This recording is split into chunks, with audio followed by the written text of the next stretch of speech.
terlampau. Nak tahu apa yang menjadi kerujukan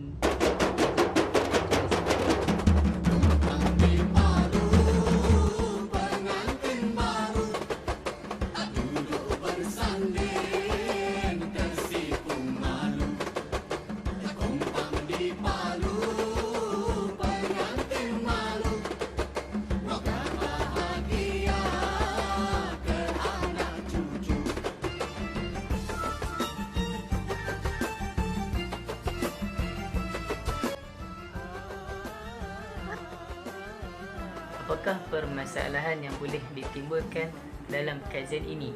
Yang pertama, kajian ini ingin meneroka apakah wujud proses ataupun atribut yang khusus dalam pelaksanaan ritual adat perkahwinan masyarakat Melayu, khususnya di kawasan kajian. Yang kedua, jika wujud proses pelaksanaan ritual, apakah tahapan bagi setiap proses tersebut?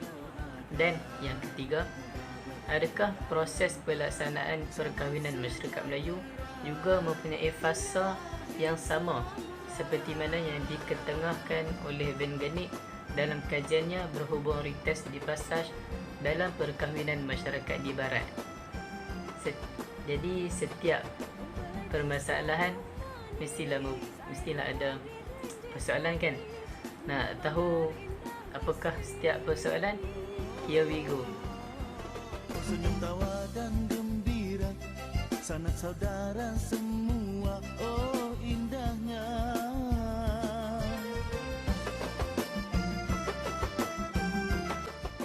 Untuk melaksanakan sesebuah upacara, terdapat beberapa proses yang perlu dilalui. Jika dilihat pada adat perkahwinan yang terdahulu, terdapat beberapa proses yang tidak lagi diikuti susulan percanggahan dengan agama Islam dan tidak lagi sesuai untuk dilaksanakan pada hari ini. Terdapat 3 proses ritual dalam adat perkahwinan, iaitu adat pertunangan, adat pernikahan, dan adat persandingan. Proses ritual yang pertama adalah adat pertunangan.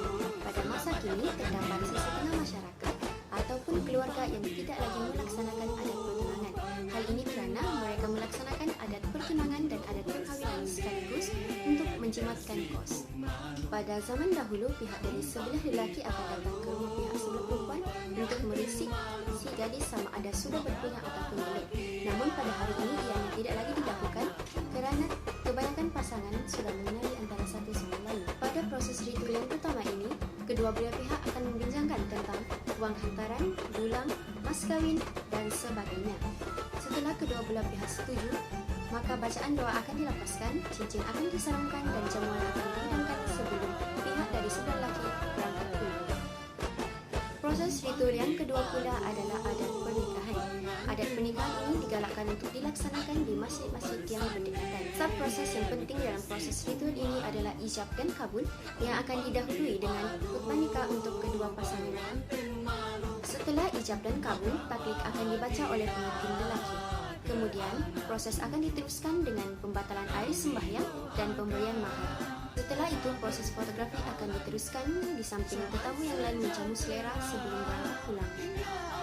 Proses ritual yang terakhir adalah adat persandingan, di mana jumlah tetamu yang hadir agak lebih ramai berbanding jumlah tetamu yang hadir pada proses ritual yang kedua, iaitu adat pernikahan. Adat persandingan dimulai dengan perarakan pengantin selepas silat dipersembahkan. Kemudian doa akan dibacakan oleh imam ataupun orang yang dipertanggungjawabkan. Setelah doa dilafazkan, sesi menepuk tawar akan dimulai oleh keluarga pihak perempuan dan disusuli oleh keluarga pihak lelaki. Setelah itu, kedua-dua pengantin dan para tetamu yang hadir akan menjamu selera atau lebih dikenali sebagai makan beradab sambil melihat persembahan tarian ataupun nyanyian yang telah disediakan. Apakah simbol ritual yang ada dalam adat perkahwinan masyarakat Melayu? Terbagi pada 3, iaitu yang pertama simbol objek, yang kedua ialah simbol pelakuan verbal dan yang ketiga ialah simbol pelakuan bukan verbal. Bagi simbol objek dalam adat pertunangan adalah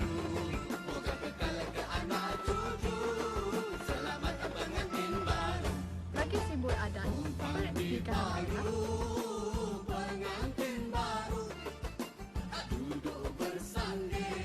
dan bagi adat persandingan adalah simbol pelakuan verbal pada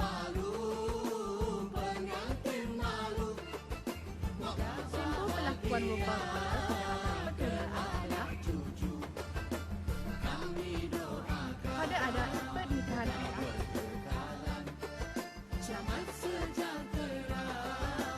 pada adat persandingan adalah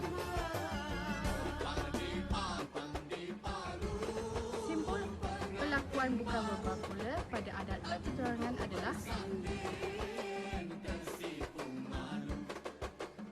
pada adat pernikahan adalah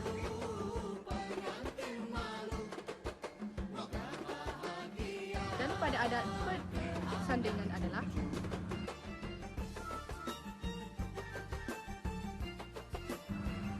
setiap simbol mempunyai makna tersendiri. Apakah makna-makna simbol tersebut? Setiap simbol dalam adat perkahwinan mempunyai makna tersendiri. Contohnya dalam adat pertunangan seperti tempat sirih dan juga sirih junjung. Tempat sirih mewakili pihak rombongan lelaki, manakala sirih junjung mewakili pihak rombongan perempuan. Di dalamnya, bahan ramuan makan sirih seperti pinang, kapur, gambir, tembakau dan cengkeh. Setiap ramuan bahan makan ini terdiri daripada pelbagai rasa seperti kelat dan lemak yang diwakili oleh pinang, kelat dan pedas gula mewakili gambir, pedas dan harum gula mewakili cengkeh, pedas dan payau mewakili kapur, dan daun sirih pula mewakili rasa pedas. Tempat sirih juga adalah simbol hidup atau bentuk pada adat di mana ia memberikan makna kepada pihak lelaki kepada tiap perempuan.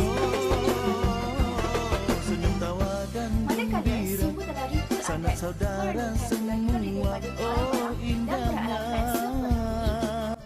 duit hantaran, mas kahwin, surat perakuan nikah, barang kemas, tas taklik, pakaian pengantin dan makanan. Dengan itu, simbol dalam ritual adat pernikahan ini telah membawakan mesej yang tersirat dengan menggambarkan perasaan kasih, sayang, mesra dan penyerahan tanggungjawab. Mari ini juga telah pun lama wujud dalam budaya dan pemikiran orang Melayu yang diperturunkan daripada satu generasi kepada generasi lain. Contohnya, duit hantaran merupakan bantuan perbelanjaan bagi pihak isteri untuk mengadakan majlis perkahwinan. Tidak seperti mas kahwin yang menjadi suatu kewajipan serta ditetapkan oleh Islam dan diperkuat dengan menjadikannya sebahagian daripada elemen undang-undang yang berhubung perkahwinan. Tiada sebarang garis panduan dalam menentukan kadar wang hantaran atau duit belanja kepada pengantin perempuan. Pemberian duit hantaran membawa makna sebagai mengurangkan beban pihak perempuan dalam mengendalikan majlis kenduri perkahwinan seperti yang telah diamalkan oleh generasi terdahulu.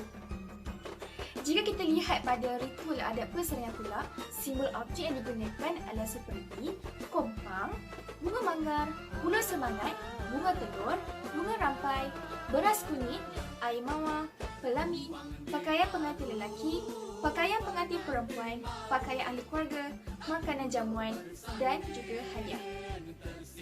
Contoh yang paling menonjol adalah bunga telur. Bunga telur diletakkan di atas perut semangat dan juga digunakan sebagai hiasan di atas pelamin. Bunga telur dijelaskan sebagai simbol kesuburan. Oleh kerana ia dikaitkan dengan telur ayam itu. Sifat ayam yang tidak berhenti bertelur menunjukkan kesuburan haiwan itu. Maka diharapkan kesuburan pada ayam itu akan berjangkit pula menjadikan pengantin perempuan ikut subur. Setiap ritual juga mempunyai nilai-nilai sosial yang boleh dijadikan sebagai ikbal. Nak tahu? Let's go. Bunga manggar indah berseri. senyum tawa dan gembira sanak saudara semua oh indahnya.